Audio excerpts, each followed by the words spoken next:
Good evening बच्चों। तो आज हम लोग पढ़ेंगे काइनेटिक थ्योरी ऑफ गैसेस का लेक्चर नंबर 1, जिसको शॉर्ट फॉर्म में केटीजी भी कहते हैं। और जो वो आपका डीपीपी था, ट्रांसफर ऑफ हीट का, उसको मैं अगले लेक्चर में डिस्कस कर दूंगा। ओके, चलो। अब ये काइनेटिक थ्योरी ऑफ गैसेस जो है, ये एक तरीके से चैप्टर तो अलग करके यहाँ डाला हुआ है, लेकिन ये तुम मान के चलो कि हीट में जो सबसे इंपॉर्टेंट टॉपिक है, that is laws of thermodynamics, उसका ये इंटीग्रल पार्ट है। क्योंकि लॉज ऑफ थर्मोडायनेमिक्स में भी हम लोग गैसेस के बारे में ही पढ़ेंगे, गैसेस के ही डिफरेंट प्रोसेसेस को पढ़ेंगे, और ये चैप्टर भी गैस को ही डील करता है। तो कहने का मतलब ये है बच्चों कि इसका बहुत ज़्यादा यूज है आपका अपना नेक्स्ट चैप्टर, जिसका नाम है लॉज ऑफ थर्मोडायनेमिक्स, जो हीट की जान है, सबसे इंपॉर्टेंट टॉपिक। ओके, तो चलो हम लोग देखते हैं। अब ये आपने केमिस्ट्री में भी थोड़ा सा पढ़ा होगा, केमिस्ट्री में थोड़ा क्या, वहाँ भी आपने स्टेट्स ऑफ मैटर में शायद गैसियस स्टेट में आपने पढ़ा होगा इसको, ठीक है ना।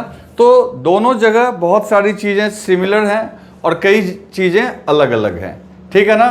तो आप याद रखें कि इस चैप्टर के बिना लॉज ऑफ थर्मोडायनेमिक्स में इंटर करना मुश्किल है। तो ये चैप्टर अच्छे से आपको समझना पड़ेगा, क्योंकि यहाँ मैं गैसेस के प्रॉपर्टीज़ को डील करूँगा। लाइक गैस कैसे प्रेशर एक्सर्ट करती है, गैस के टेम्परेचर का क्या मतलब होता है, गैस की इंटरनल एनर्जी क्या होती है, गैस का डिग्री ऑफ फ्रीडम क्या होता है, इक्विपार्टीशन ऑफ एनर्जी क्या होती है, ये सारी चीज़ें आप यहाँ सीखेंगे। और ये कंपटीशन के लिए बहुत इंपॉर्टेंट टॉपिक है, ठीक है दोस्तों। चलो, अब हम लोग आते हैं अपने टॉपिक के नेम के ऊपर। आप जरा देखो क्या लिखा हुआ है।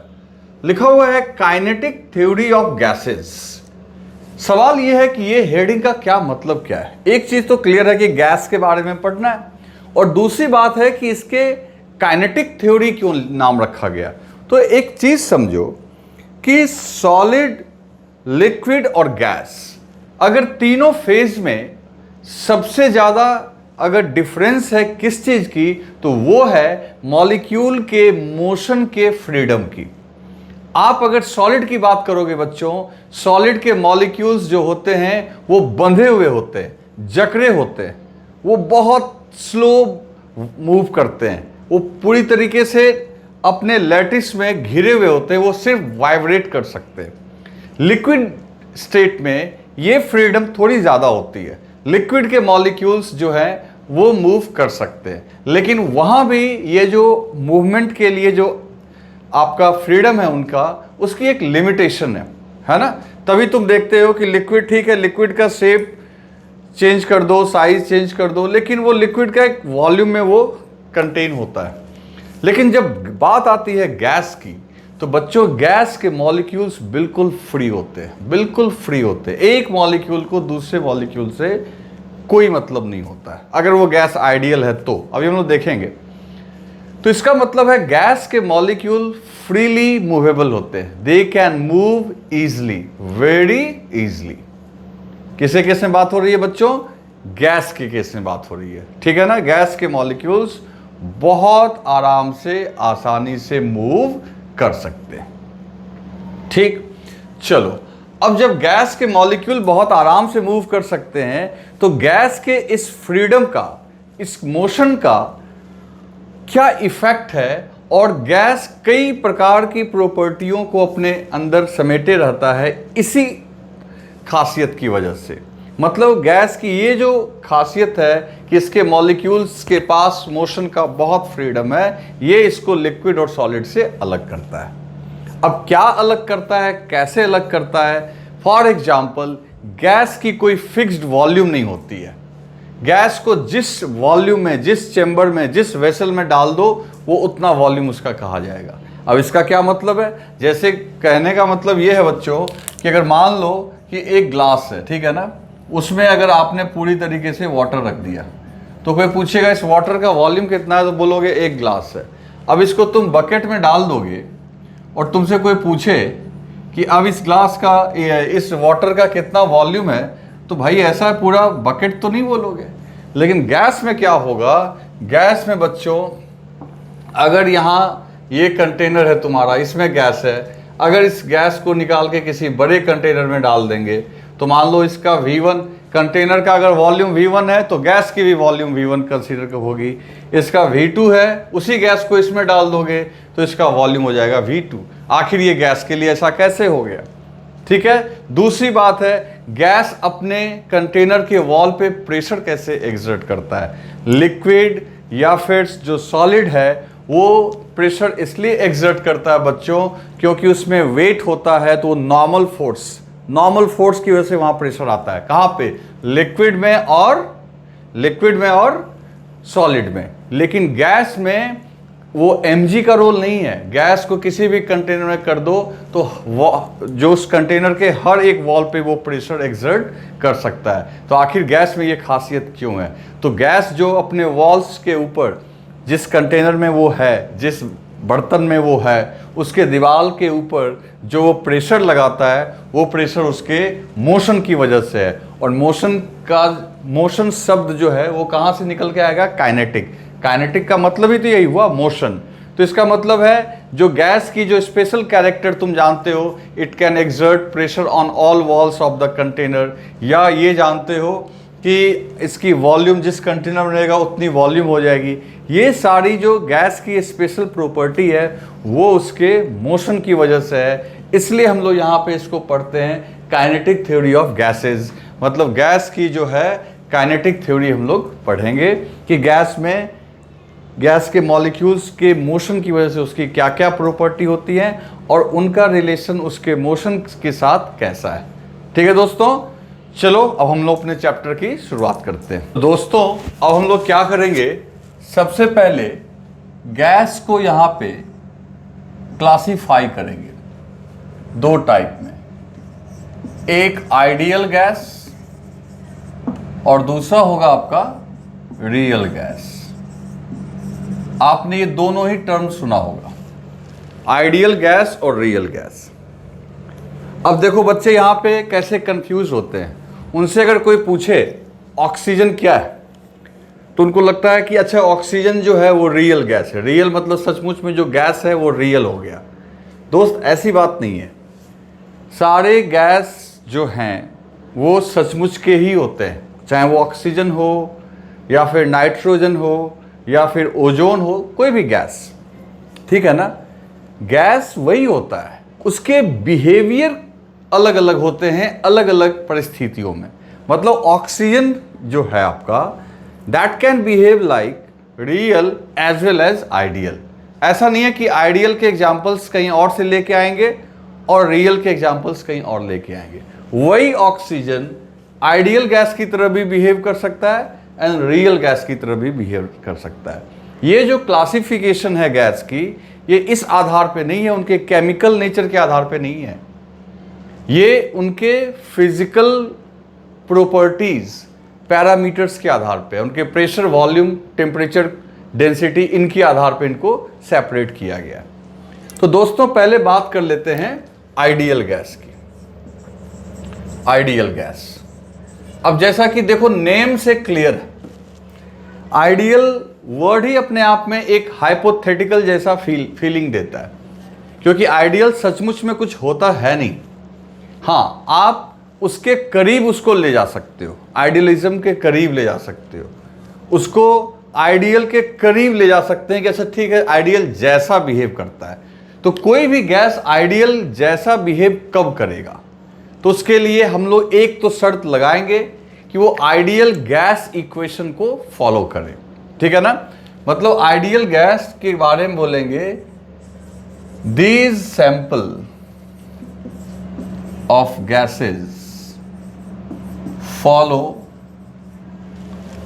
Ideal gas equation. और वो आइडियल गैस इक्वेशन क्या है, तो आप केमिस्ट्री में आपने भली भांति पढ़ा होगा, that is PV equals to nRT।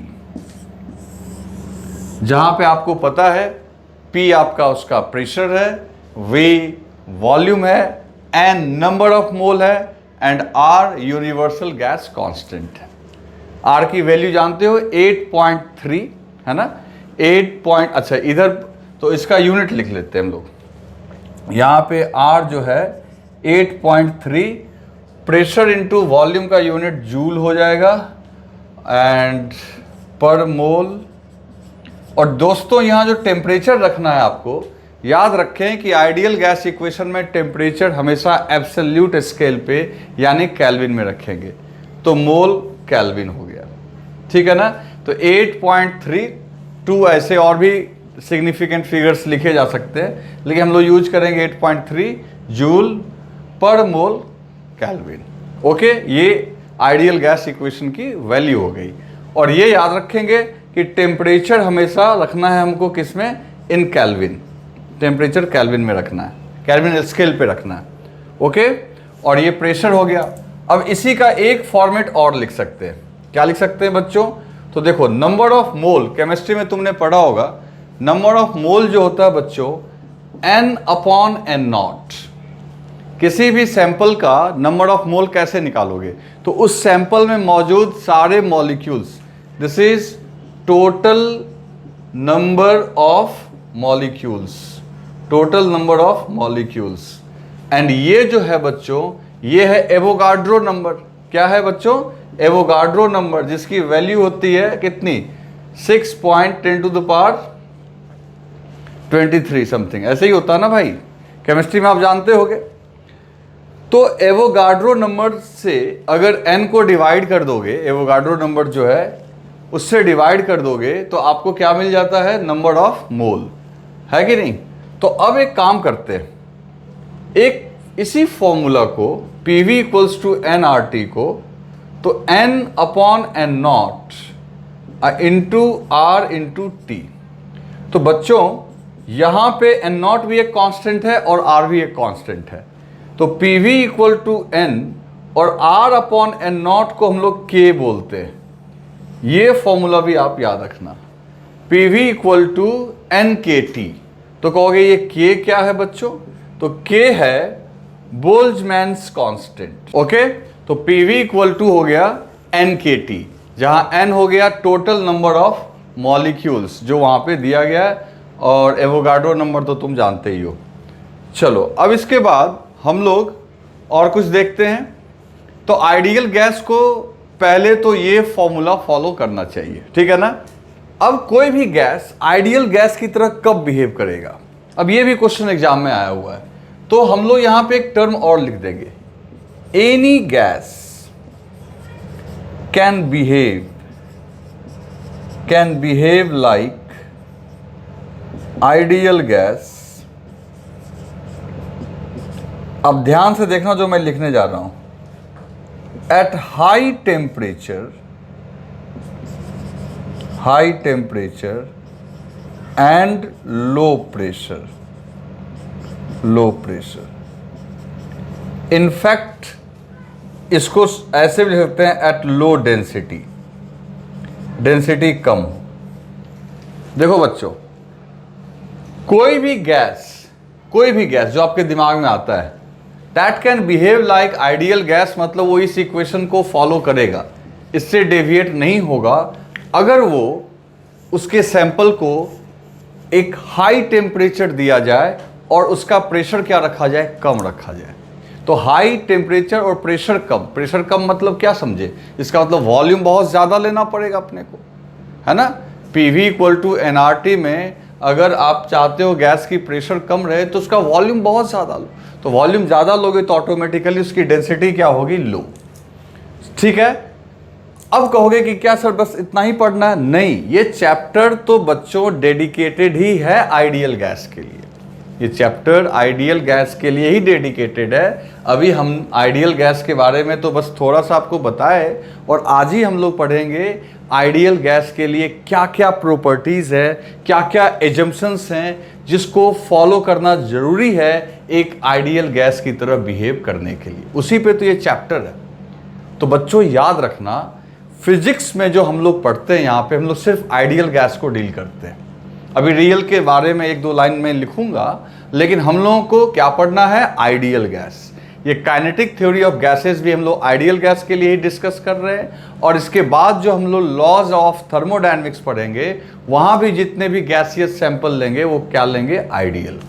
Okay दोस्तों, चलो इसको राइट डाउन करो जल्दी से। तो दोस्तों अब हम लोग जिक्र करेंगे, यहाँ पे डिस्कस करेंगे एजम्पशंस जो आइडियल गैस के लिए या यूं कह लो काइनेटिक थ्योरी ऑफ गैसेस के लिए जो बनाए गए हैं वो क्या क्या एजम्पशंस हैं। तो जैसा कि वर्ड एजम्पशंस है मतलब हम लोग मान के चल रहे हैं, इसमें रियलिटी में थोड़ी बहुत डेविएशन तो होती ही होती है, ठीक है। तो अब एक एक एजम्पशन करके हम लोग यहाँ पे इसकी नंबरिंग करते हैं। सबसे पहले पहला एजम्पशन क्या है, वो तो सबको पता है कि सारा जो आपका चाहे वो सॉलिड, लिक्विड या गैस हो, सबका जो स्मॉलेस्ट यूनिट है वो आपका एटम है या मॉलिक्यूल है ना। कि अगर मान लो हाइड्रोजन गैस का अगर सबसे स्मॉलेस्ट करें तो H2 दो एटम से मिला हुआ एक मॉलिक्यूल है, स्मॉलेस्ट यूनिट है कि नहीं। तो जितने भी गैसेस हैं उन सभी वो सारे जो हैं उनके जो मॉलिक्यूल्स हैं उनका साइज, ठीक है ना, उनका साइज नेग्लिजिबल होता है as compare to separation, as compare to distance between two molecule. मेरा क्या कहना है कि मान लो कोई गैस है, उसका एक मॉलिक्यूल यहाँ पे है, एक मॉलिक्यूल यहाँ पे, ठीक है, इंटरमॉलिक्यूलर डिस्टेंस। तो अब देखो ये जो डिस्टेंस है मान लो इतना है और मॉलिक्यूल्स का साइज इतना है। अगर मॉलिक्यूल का साइज ये होता और तब ये डिस्टेंस होता तो हम क्या बोल पाते तब भी कि ये डिस्टेंस इसके साइज के कंपेयर में जो है ये बहुत ज़्यादा नहीं बोल पाते, क्योंकि साइज भी इसका बड़ा है। तो सबसे पहली बात हम लोग पहला एजम्पशन जो मानेंगे कि सारे गैस के जो मॉलिक्यूल्स होते हैं वो मॉलिक्यूल्स की जो साइज होती है उनके इंटरमॉलिक्यूलर स्पेस के कंपेयर में साइज को हम लोग नेग्लेक्ट कर देते हैं, नेग्लिजिबल होता है। समझ गए ना, मतलब उसको हम लोग कंसीडर नहीं करेंगे उसके साइज को, उसको हम लोग एज ए पॉइंट या पार्टिकल मान के चलेंगे। क्लियर है दोस्तों। तो पहला पॉइंट तो हम लोग यही लिखेंगे, all gases are made of molecules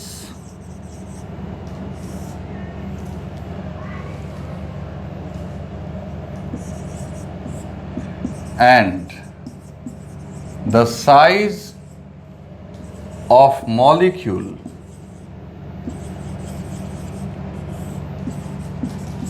are negligible as compared to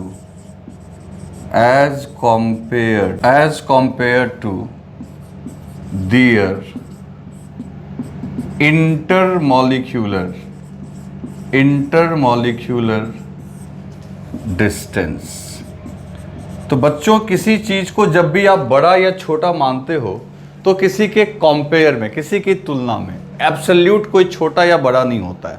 तो मॉलिक्यूल्स, अगर कोई भी तुमसे पूछे कि मॉलिक्यूल्स का साइज नेग्लिजिबल है किसके रेफरेंस में, तो कहना दो मॉलिक्यूल के बीच के डिस्टेंस के रेफरेंस में। ठीक है, अब देखना इस पॉइंट का मैं कैसे यूज करूंगा कुछ देर के बाद। मतलब मॉलिक्यूल्स के वॉल्यूम को हमने नेग्लिजिबल मान लिया, ठीक है ना, as compare to their molecular distance. Number 2, अब ये सारे मॉलिक्यूल्स जो है बच्चों वो रैंडमली मूव करते रहते हैं, रैंडमली मूव करते रहते हैं। इससे ये पता लगता है कि गैस के मॉलिक्यूल्स के पास काइनेटिक एनर्जी होगी, क्योंकि मूव करेंगे तो काइनेटिक एनर्जी होगी। ठीक है, तो हम लोग यहाँ पे नेक्स्ट पॉइंट यही लिखने जा रहे हैं। नेक्स्ट पॉइंट बच्चों यहाँ पे लिखेंगे कि molecules of gases moving randomly, मतलब गैस के मॉलिक्यूल्स जो हैं वो रेस्ट में नहीं होते, वो लगातार क्या करते हैं, मूव कर रहे होते हैं। रैंडम करने का मतलब उनका कोई फिक्स डायरेक्शन नहीं होता है, वो ऐसा नहीं कि किसी पर्टिकुलर पैटर्न में नहीं। जब भी वर्ड रैंडम आए ना, इसका मतलब है कि जैसे तैसे चल रहे होते हैं, जिधर उधर, है कि नहीं। तो ये समझो कि गैस के मॉलिक्यूल स्थिर नहीं होते, वो रैंडमली मूव कर रहे होते हैं। पॉइंट नंबर 2 हो गया। तीसरा बच्चों, नंबर 3, गैस के मॉलिक्यूल्स जब रैंडमली मूव कर रहे होंगे तो आपस में उनकी टक्कर हो रही होगी। बोलो, टक्कर हो रही होगी कि नहीं हो रही होगी? यानी कॉलिजन हो रहा होगा। आपस में ही कॉलिजन नहीं हो रहा होगा, बल्कि वो वॉल से, यानी जिस कंटेनर में रखा हुआ होगा, है ना, जिस कंटेनर में, किसी कंटेनर में रखोगे तो उसकी दीवार होगी, वो उसके दीवार से भी टकराएगा। और ये सारे कॉलिजन जो होंगे they are elastic in nature. वो सारे कॉलिजन क्या होंगे? इलास्टिक। अब इलास्टिक कॉलिजन तुमको मैंने बताया था, ये वो कॉलिजन है जिसमें एनर्जी का लॉस नहीं होता है। तो ये हमेशा याद रखेंगे। यहां मैं लिख रहा हूं कि all collisions are considered to be elastic in nature। समझ गए ना बच्चे? वो क्या होगा? Elastic in nature. भले ही वो कॉलिजन आपस का हो, कॉलिजन किसके किसके बीच हो सकता है वो भी मैं लिख दे रहा हूं। जो कॉलिजन्स होंगे बिटवीन मॉलिक्यूल्स, और दूसरा क्या हो सकता है? Between molecules and wall of container. ठीक है? तो कंटेनर की दीवार हो या मॉलिक्यूल्स का आपस में कॉलिजन हो, ये सारे कॉलिजन को आपको क्या लेना है? इलास्टिक। यहां पे ये सारे एजम्पशंस हैं। Number 4, molecules of ideal gas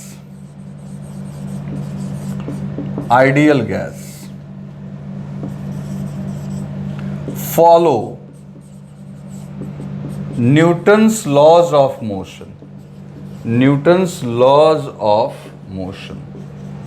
बच्चों, आइडियल गैस के सारे मॉलिक्यूल्स को फॉलो करना पड़ेगा। किसको फॉलो करना पड़ेगा? न्यूटन के लॉज ऑफ मोशन को। न्यूटन का लॉज ऑफ मोशन क्या है? चाहे वो फर्स्ट लॉ हो, सेकेंड लॉ, थर्ड लॉ, वो सारा लॉ इनके ऊपर एप्लीकेबल होगा। किसके ऊपर? आइडियल गैस के मॉलिक्यूल्स के ऊपर। ओके, तो ये 4 पॉइंट पहले लिखो, फिर मैं आगे बात करता हूं। नेक्स्ट पॉइंट है दोस्तों, तो अब नंबर मैं भूल गया, देख लेना तुम, 5th है शायद।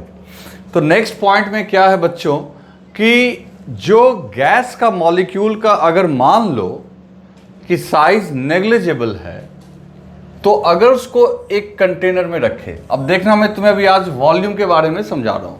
मान लो इस कंटेनर का वॉल्यूम V है, ठीक है? तो इसमें आपने रख दिया एक गैस के सैंपल को, ठीक है? अब मान लो इसमें हमने रख दिया 2 मोल्स ऑफ ऑक्सीजन। अब कुछ देर के बाद तो मेरे को कोई पूछेगा यहां इसका वॉल्यूम कितना हुआ, गैस की वॉल्यूम, तो हमने लिख दिया V। अभी देखो वॉल्यूम का कॉन्सेप्ट तुमको मैं समझा रहा हूं। अब मैंने वहां से उसको निकाल के एक दूसरे कंटेनर में डाल दिया। अब इस कंटेनर की वॉल्यूम है 2V, और इसमें भी जो गैस हमने डाला उसी ऑक्सीजन को, this is also 2 moles of O2। तो अगर तुमसे पूछेगा कि अब बताओ यहां 2 मोल्स ऑफ O2 का वॉल्यूम V है, तो क्या यहां 2 मोल्स ऑफ O2 का वॉल्यूम कितना होगा? तो हम लोग बोलेंगे 2V। तो तुम कहोगे बड़ा अजीब है ये चीज कि गैस के केस में जो वॉल्यूम हम लोग बोलते हैं वो तो कंटेनर के वॉल्यूम को ही गैस का वॉल्यूम बोलते हैं। ऐसा तो होना नहीं चाहिए। वॉल्यूम तो वो होता है जो स्पेस उसको रहने के लिए दिया जाए। लिक्विड का वॉल्यूम अगर एक ग्लास, जो ऐसा कि मैंने बताया, तो वो एक ग्लास में वो रहेगा, बकेट में डाल दोगे तो उतना ही स्पेस में वो रहेगा, बाकी बकेट खाली रहेगा। लेकिन गैस के केस में ऐसा नहीं है। तो इसका मतलब है गैस के केस में वॉल्यूम का डेफिनेशन सुनो।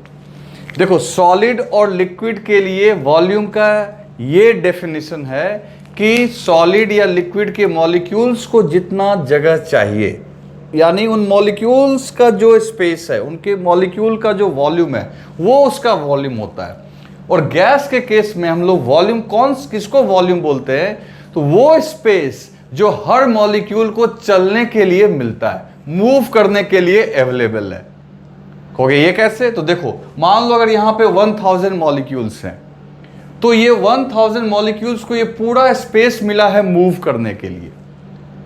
और कहोगे कि नहीं सर, आपका मान लीजिए ये पूरे स्पेस में 1000 मॉलिक्यूल्स है, तो उन मॉलिक्यूल्स का भी तो कुछ कुछ वॉल्यूम होगा, उतना वॉल्यूम तो वहां पे ऑक्यूपाइड है। लेकिन मैंने पहले ही एजम्पशन में बोल दिया था तुम्हें कि मॉलिक्यूल्स के वॉल्यूम को नेग्लेक्ट कर दो। तो इस पूरे कंटेनर के स्पेस की बात अगर की जाए तो बिना मॉलिक्यूल्स के या मॉलिक्यूल डालो, स्पेस तो उतना का उतना ही है। रियलिटी में थोड़ा घटेगा जरूर। तभी तुमने देखा था कि आपका जब हम लोग रियल गैस की बात कर रहे थे तो वॉल्यूम में से कुछ सब्ट्रैक्ट किए थे। वो क्या हो रहा था, जैसे मान लो ये मॉलिक्यूल है, तुम समझो, कुछ लोगों को बात समझ में नहीं आ रही होगी। जैसे मान लो एक ही मॉलिक्यूल है, तो इसके लिए पूरा स्पेस खाली है चलने को। लेकिन अगर 1000 मॉलिक्यूल्स हैं तो कुछ स्पेस तो ये लोग कवर कर लेंगे ना। लेकिन अगर हम मान के चलें कि इसका वॉल्यूम नेग्लिजिबल है, तो अभी भी इसके लिए तो पूरा खाली ही हुआ। तो अब समझ में आ गई ना बात। तो गैस के लिए वॉल्यूम का मतलब क्या होता है, आज से याद रखेंगे।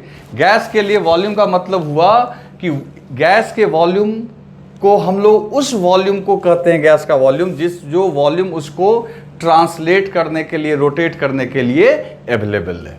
ओके बच्चों, तो ये गैस के मॉलिक्यूल का डिस्कशन हुआ। अगर मान लो इस 2 मोल ऑक्सीजन में अगर हम यहां पे 4 मोल्स ऑफ नाइट्रोजन भी डाल दें, अब तुमसे कोई पूछे ऑक्सीजन के लिए कितना वॉल्यूम है, तो ऑक्सीजन के लिए अभी भी बोलेंगे 2V है। नाइट्रोजन के लिए कितना है, तो इसके लिए भी 2V है। किसी और के आने से किसी का वॉल्यूम घट नहीं जाता है, क्योंकि हम सारे मॉलिक्यूल्स के साइज को क्या मान के चल रहे हैं, नेग्लेक्ट। तो ये खाली का खाली ही मान के चलेंगे। समझे बात को ना? तो इस चीज को समझ लो। ये 5 में था जो गैस के वॉल्यूम को लेके कॉन्सेप्ट था। 6 में क्या है बच्चों? 6 में क्या है कि जो गैस, आइडियल गैस के जो मॉलिक्यूल्स होते हैं वो आपस में एक दूसरे के ऊपर फोर्स एग्जर्ट नहीं करते हैं, कोई अट्रैक्शन का फोर्स नहीं होता है उनके बीच में, ऐसा हम लोग मानते हैं। और ना ही वो दीवार, यानी जिस कंटेनर में रखा हुआ है उसके वॉल के साथ भी उनका कोई इंटरेक्शन नहीं होता है, मतलब कोई अट्रैक्शन नहीं होता है। लेकिन ये बात जानते हो कब तक वैलिड है? जब तक कि उनके बीच में कॉलिजन ना हो रहा हो। इसका मतलब क्या है, सो सुनो।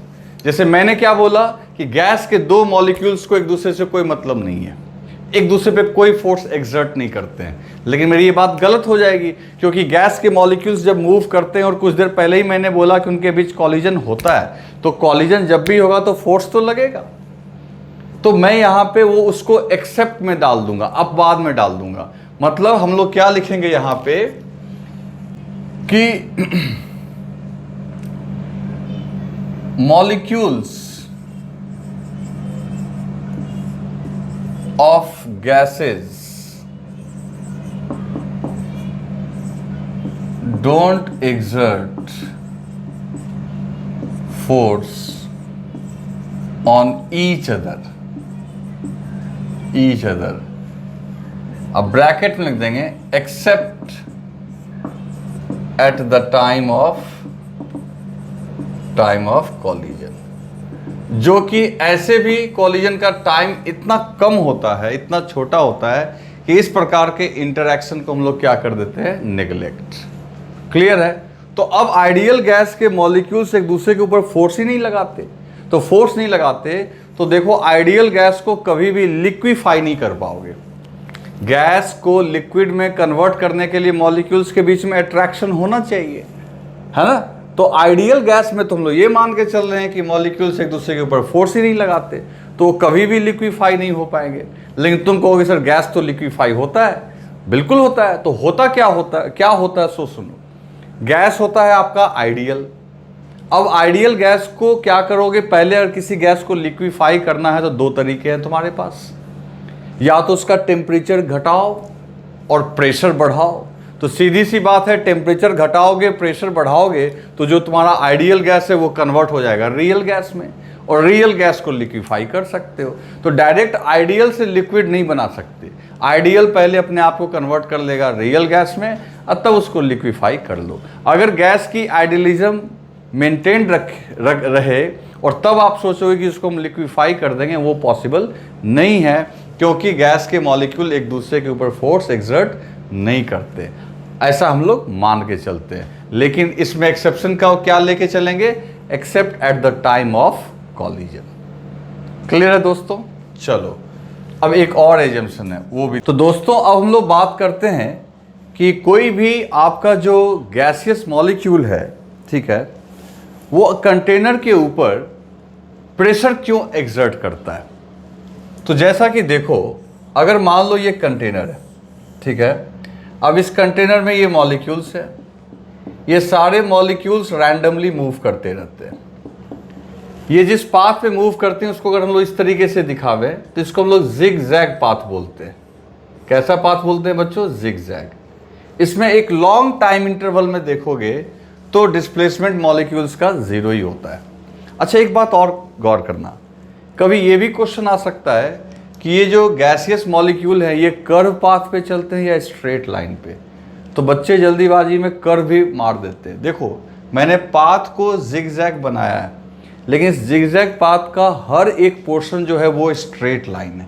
तो ये आपको मैंने ऐसे ही जानकारी दे दी कि गैस के मॉलिक्यूल्स जो चलते हैं वो स्ट्रेट लाइन पे ही चलते हैं। अब सवाल है बच्चों कि ये प्रेशर एक्सर्ट क्यों करते हैं, प्रेशर क्यों एक्सर्ट होता है। तो प्रेशर मीन्स क्या? प्रेशर मीन्स, प्रेशर का फॉर्मूला अगर हम लोग लिखें बच्चों, तो pressure is equal to force upon area. This is pressure, pressure is equal to force upon area, ठीक है। अब फोर्स कोई मॉलिक्यूल क्यों एक्सर्ट करेगा? मैं ग्रेविटेशनल फोर्स की तो बात ही नहीं कर रहा यहां पे।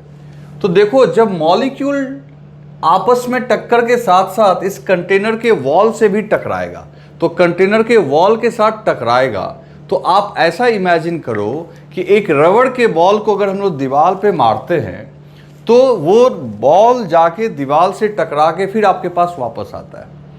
तो कॉलिजन के दौरान मोमेंटम का ट्रांसफर होता है। सीधी सी बात है, पहले बॉल मान लो पॉजिटिव एक्स में जा रहा था, टक्कर के बाद वो नेगेटिव एक्स में आ रहा है, तो बॉल का मोमेंटम तो चेंज हुआ, और ये चेंज इन मोमेंटम किसने करवाया? ये वॉल ने करवाया। और मोमेंटम के चेंज के लिए आपको पता है कि फोर्स लगता है, फोर्स लगता है। तो इसका मतलब है वॉल ने, बॉल उस मॉलिक्यूल के ऊपर फोर्स लगाया होगा, मॉलिक्यूल जाके टकराया होगा किससे? कंटेनर के वॉल से, और टक्कर लग के वापस आया। तो इस पूरे कॉलिजन के दौरान उस मॉलिक्यूल की जो मोमेंटम है, उसकी जो आपका मोमेंटम का डायरेक्शन है वो चेंज हो गया। तो इसका मतलब है वॉल ने, दीवार ने मॉलिक्यूल्स पे फोर्स लगाया। और मैं अभी बोल रहा था कि मॉलिक्यूल्स जो हैं वो न्यूटन्स के लॉज को फॉलो करते हैं। तो अगर दीवार मॉलिक्यूल पे फोर्स लगाएगा तो रिएक्शन में मॉलिक्यूल किसके ऊपर फोर्स लगाएगा? वॉल के ऊपर। और इस तरीके से कंटेनर के वॉल के ऊपर जो फोर्स लगा, वो फोर्स को अगर हम वॉल के एरिया से डिवाइड करेंगे तो प्रेशर में आ जाएगा। तो तुमसे अगर कोई पूछे कि गैसियस मॉलिक्यूल्स अपने कंटेनर के ऊपर प्रेशर क्यों एक्सर्ट करते हैं, तो आपका आंसर होना चाहिए वो इसलिए करते हैं, प्रेशर एक्सर्ट करते हैं क्योंकि वो लगातार मूव करते हैं, कंटेनर के वॉल से कोलाइड करते हैं। कॉलिजन के दौरान उनका मोमेंटम चेंज होता है। मोमेंटम चेंज करने के लिए वॉल मॉलिक्यूल्स पे फोर्स लगाता है, तो न्यूटन थर्ड लॉ से मॉलिक्यूल वॉल के ऊपर फोर्स लगाता है, और इस तरीके से वॉल पे अगर फोर्स लगा तो उस वॉल के एरिया को उस फोर्स से डिवाइड करेंगे तो प्रेशर आएगा, जो कि हम लोग अगले क्लास में सारा calculation, kinetic theory of gases में ढेर सारे डेरिवेशंस हैं जो मैं अगले क्लास में करूंगा, तो उसमें आपको ये चीज़, ये कॉन्सेप्ट पता चलेगा। तो यहाँ देखो, तो आखिर गैस का ये प्रेशर जो है ये भी तो उस मॉलिक्यूल्स के मोशन से ही आ रहा है। तो हम लोग यहाँ कह सकते हैं during during collision of molecules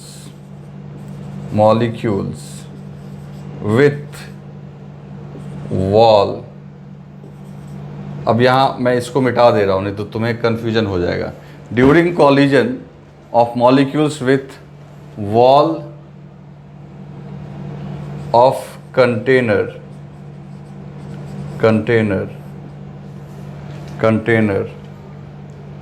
momentum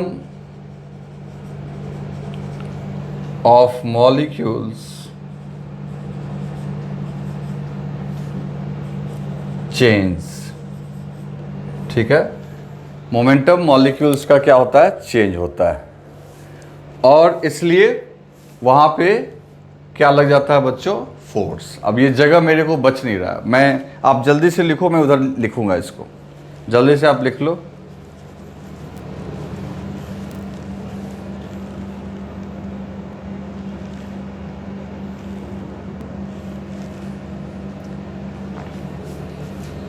ठीक है, यहां पे मैं फिर आगे लिखूंगा, to change the momentum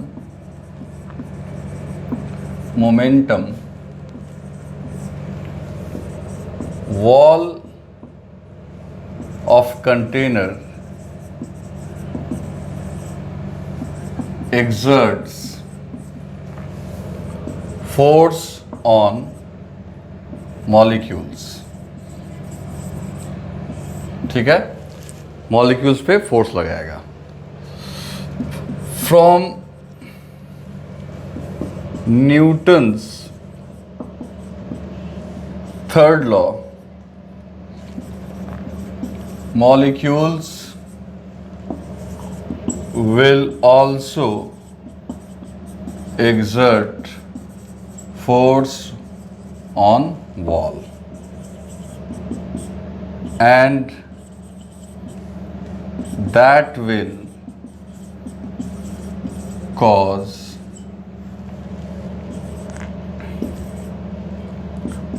pressure on wall। और वहीं से बच्चों प्रेशर का जन्म होता है, इसकी वजह से प्रेशर लगता है। अब ये प्रेशर एग्जैक्टली कितना लगता है ये तो हम लोग कैलकुलेट इस चैप्टर में करेंगे ही नेक्स्ट क्लास में। तो पहले आप इसे जल्दी से लिख लो, ये तो आपने लिख ही लिया होगा, इधर वाले को लिखो।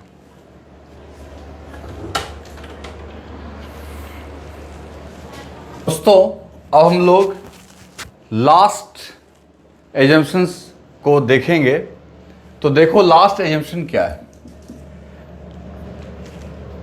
हम लोग किसी भी गैसियस सैंपल के बारे में एक चीज एज्यूम करके चलेंगे कि कोई भी गैसियस सैंपल एवरी एस्पेक्ट में क्या होगा, होमोजीनियस। होमोजीनियस मतलब हर एस्पेक्ट में होमोजीनियस होगा। जैसे कि मान लो, अब तुम ध्यान से सुनना मैं क्या क्या बोल रहा हूं। मान लो एक कंटेनर है, अब इस कंटेनर में मैंने एक छोटा सा हिस्सा यहां कट किया, ठीक। अब मान लो इसमें एग्जाम्पल के लिए 1000 मॉलिक्यूल्स हैं। कितने मॉलिक्यूल्स हैं, 1000 मॉलिक्यूल्स।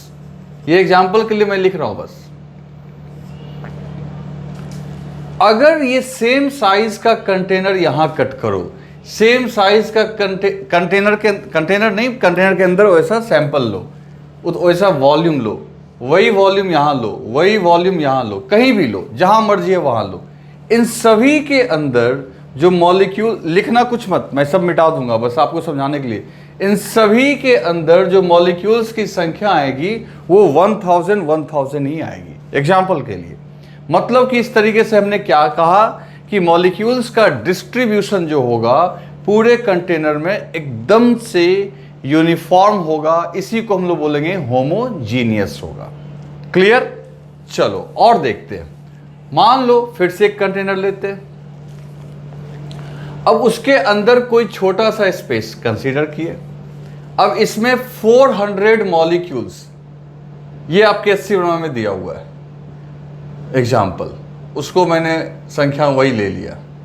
मान लो 400 मॉलिक्यूल्स एक्स एक्सिस के लॉन्ग चल रहे हैं एग्जाम्पल के लिए, तो बच्चे इस कंटेनर के अंदर जहां कहीं भी ऐसा स्पेस लोगे, पक्की बात है कि सभी में 400 मॉलिक्यूल्स ऐसे होंगे जो एक्स एक्सिस के लॉन्ग चल रहे होंगे। हालांकि तुमको भी पता है कि रियलिटी में पॉसिबल नहीं है, लेकिन मोर और लेस अगर रैंडम शब्द यूज कर रहे हैं कि जैसे तैसे, तो रैंडम वर्ड का मतलब ही होता है क्लोज टू, कि सब जगह एक जैसा काम हो रहा हो, थोड़ा बहुत फर्क पड़ेगा।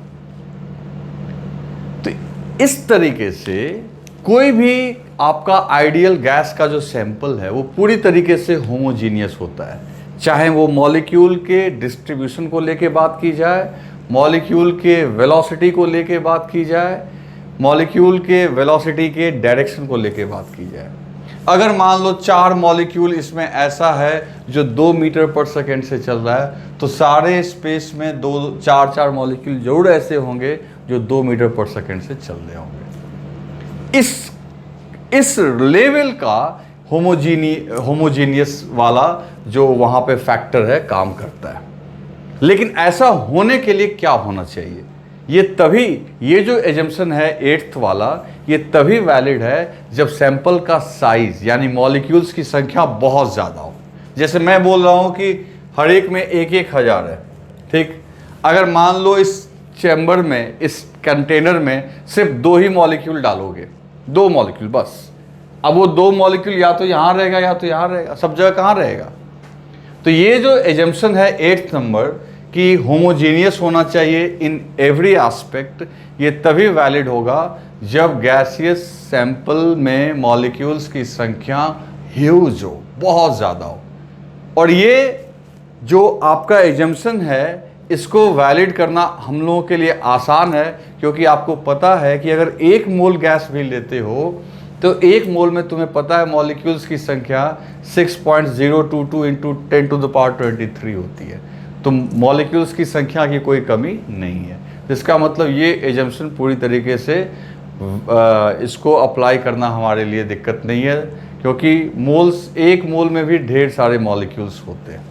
ठीक है दोस्तों, तो मैं इसको ढंग से लिख देता हूँ। दोस्तों अब ये लास्ट देख लो, मैंने लिख दिया है, gaseous sample is homogeneous in every aspect. जो भी एस्पेक्ट तुम सोच सकते हो, अब उसको यहाँ पे डेंसिटी, वेलोसिटी, हर चीज़ लिखने की जरूरत नहीं है। इन एवरी एस्पेक्ट वो क्या होता है? Homogeneous. This assumption is valid only for large number of molecules. ये तभी वैलिड हो पाएगा जब मॉलिक्यूल्स बहुत ज़्यादा हो, जिसकी कोई कमी कभी भी नहीं होती है। ठीक है दोस्तों, तो नेक्स्ट लेक्चर में हम लोग, अब जो ये तो समझो एक तरीके से इंट्रोडक्शन था, चैप्टर में एंट्री थी। अब अगले क्लास में हम लोग इसके लिए आइडियल गैस की प्रेशर, उसके लिए kinetic energy, degree of freedom, ढेर सारी चीज़ें पढ़ेंगे। नेक्स्ट लेक्चर बहुत इंपॉर्टेंट होने जा रहा है। ठीक है दोस्तों, लिख लो इसे।